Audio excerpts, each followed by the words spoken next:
What's up, squash players? Today is mailbag time.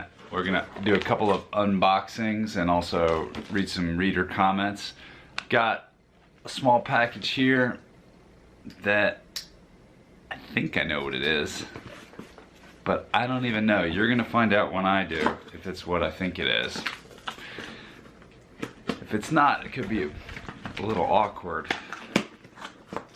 Let's see.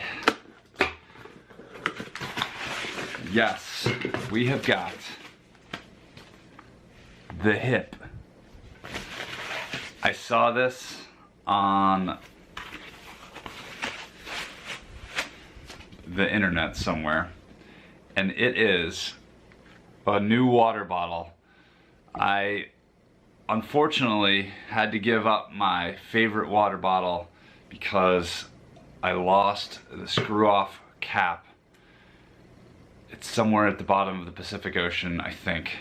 Maybe being eaten by a Galapagos tortoise or something. But I don't have the cap anymore, so it has become my office water bottle. It's been a swell ride with this. Gonna pour a little out. Pour a little out for my homie, this swell water bottle. I tried the Abington Friends School summer camp plastic one with the sippy cup attachment. Just can't get enough water quickly enough through that. You gotta unscrew it. There's the straw. It's just no good. Although I pretty much just used it with the top off and it was fine. But nothing like an opportunity to try something new. So this guy, the hip, you see it looks like a hip flask, except it's too big for that. So it has a screw off top, which I like. I've got it in the space color. This is a US space company, so you know. Let's see, does this even come off? Watch, I break it right here. I don't think this part comes off, so I wouldn't pull too hard on that. I thought maybe it was a little button.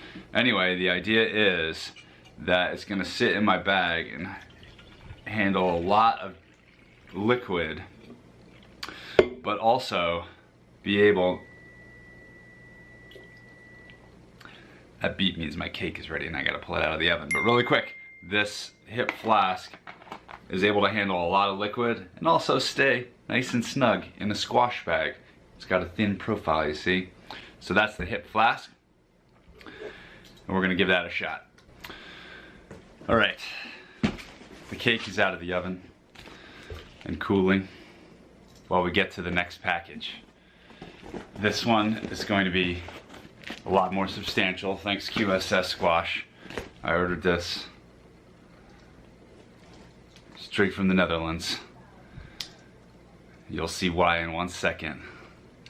So first of all, this year's racket is the Dunlop Hyperfiber XT Revelation Pro Light. I can't even remember the name of the best racket ever. But this is the one yes, Revelation Pro Light. This is the one that I'm gonna be using this year. And for the stuff that I use, I like to buy it. I know I get stuff sent to me, which is awesome, but I'm gonna try and give that one away, the one that I was testing. And if I can figure out how to open this box, I will show you 2 new ones. We're going to experiment with something also in here. You'll see in a second.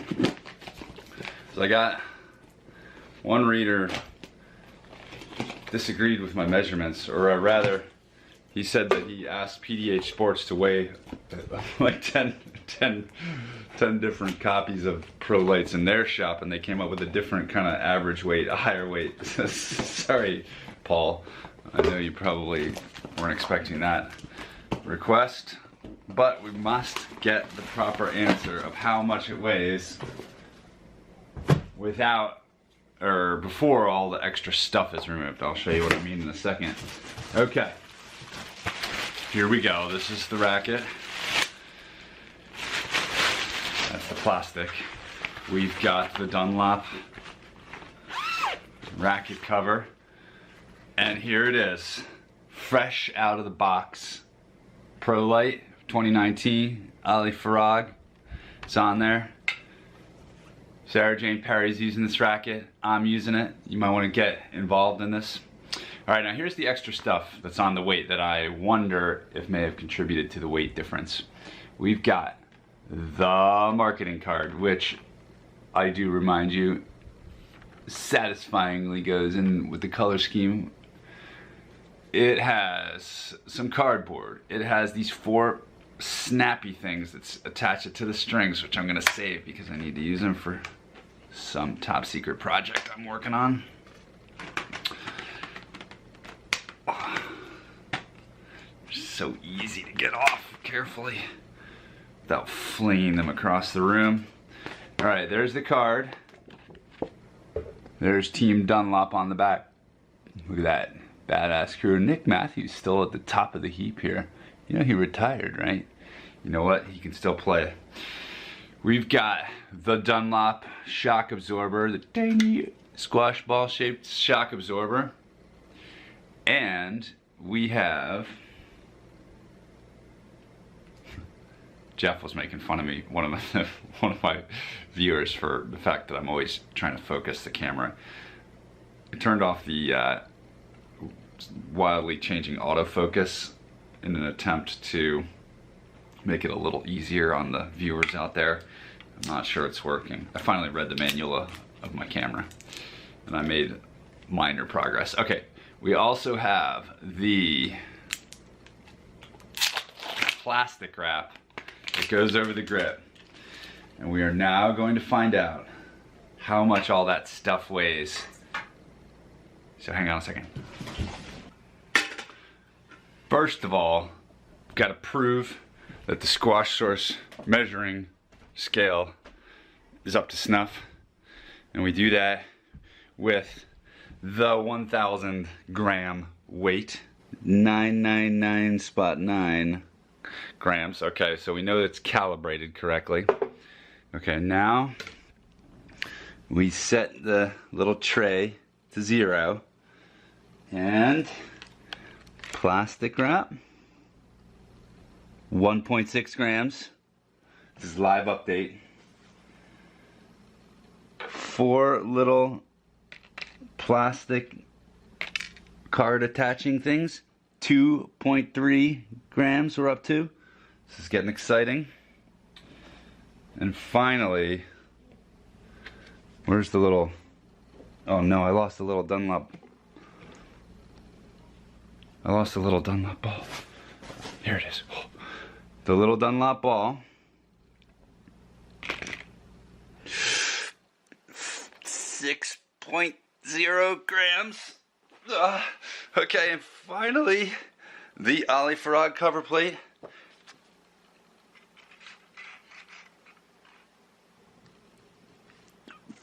14.8 grams. That's the official reading of the Dunlop stuff attached to a racket. And so that could account for the difference. There's my stairs. That could account for the difference that was observed between me and PDH Sports official measurements.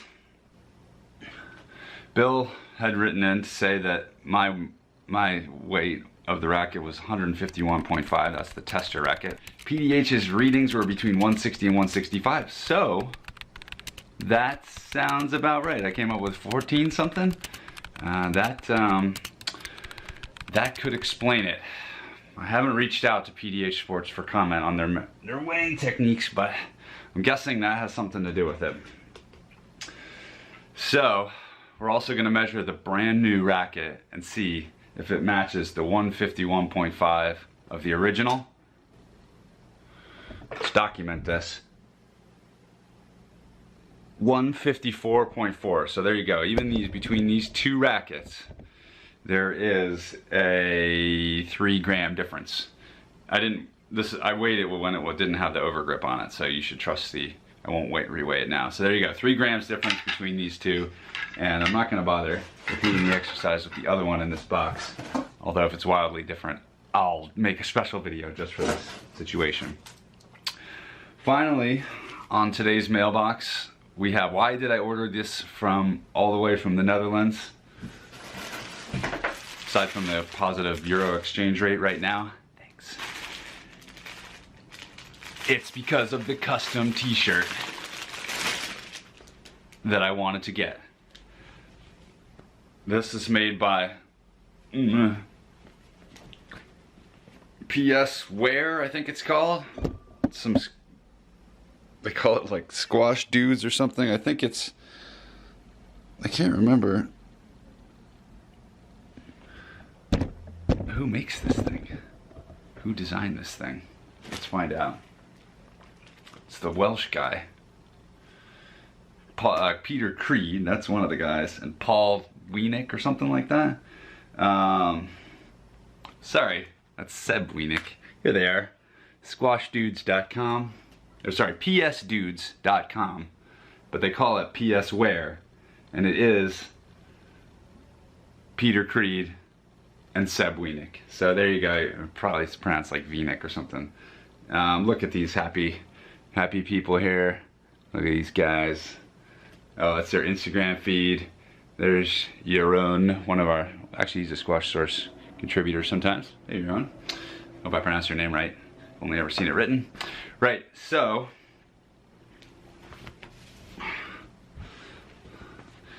now we're gonna find out if the European large is the same as the US large. Sorry for the bit of nudity in this video. Oh yeah, that's great. I think that's a custom color combo for QSS Squash. I guess it's got the orange Dutch colors, right?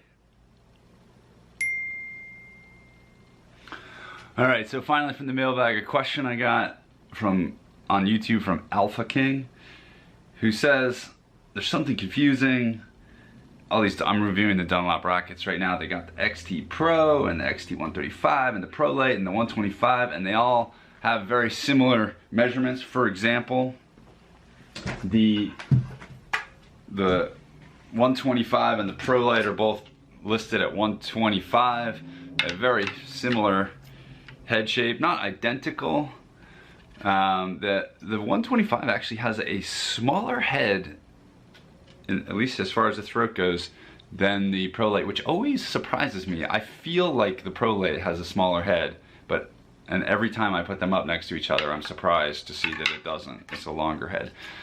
Anyhow, they're both 125. They both look very similar. You know, he's saying this is confusing. Well, what's with all these minor differences? And the 135, which is the video he commented on, the only difference, you know, the weight is pretty much the same, at least the ones I got. So, you know, the only difference really is the fan stringing pattern. You know, what's the big deal? Everything seems so minor. And it's true. They are small differences. And Alpha King says that he's using the Pro Lite, and he's a beginner / amateur player, and you know, he's trying to understand what's the point of all these minor differences. And honestly, they are just small differences. The more you play, the more you might get picky about which kind of rackets you like. Certainly for me, you know, before I started doing Squash Source, I would just keep my racket and use the same one for years until they broke, and then I would just go and buy a few new ones and just stick with it. Like, I wouldn't be switching rackets all the time. And I don't recommend that if you want to get better at squash, because it's a lot easier to keep your racket consistent and just work on changing your tactics or your swing or whatever, or getting stronger. So you don't need to be, you know, switching around all the time. You know, yes, I do prefer the Pro Lite. Yes, for me, it feels a tiny bit head heavier. I don't know, I just swing it and it feels good. So I just picked this one and I'm going with it. And you know, next year maybe I'll change my mind about what I want. I've changed from using traditional rackets to using teardrops. I've changed from using heavier ones to being a little lighter. You know, I've tried head light, I've tried head heavy, and right now this is what I'm keen on. So So just pick something that feels good and stick with it. And that's the best advice I can offer. If you have one and you're happy with it, don't go out and switch. Just buy a few of them and stock up so that you can stick on it. I know I like to, get the latest thing too, and I know that's a big part of it is, whatever is kind of a hot new thing, and that's cool if you want to do that, but there's no need to. Just stick with what works. All right, well, that's the end of the mailbag for today. I hope that helps, and I will talk to you later. Thanks a lot. Bye.